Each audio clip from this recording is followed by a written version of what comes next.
Tancere, Chapter 5. A Star in the Dark Night. In this chapter, we discuss a mysterious man from San Diego called Filosofo Tasio.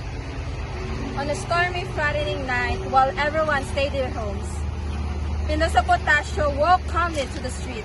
The strong winds and thunder did not scare him. People passing by warned him, "Umuwi ka na, delikado." But Tasio only smiled. For him, storms were natural, not something to fear. Many townspeople believed he was a crazy. They did not understand his idea, but educated people respected him because he was wise and full of knowledge. As he walked, carried a book close to his chest. This book symbolized his deep thinking and his search for truth. He arrived at the home of Captain Basilio. The captain welcomed him and thought he always understand Tasio's way of thinking. They talk about the upcoming festa in San Diego. Captain Basilio explained how the fairs have big influence on town decisions.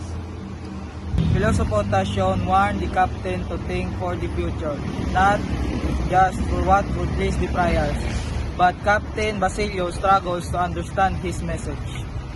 This showed how the town lacked education and how people depended too much on the church leaders instead of thinking for themselves.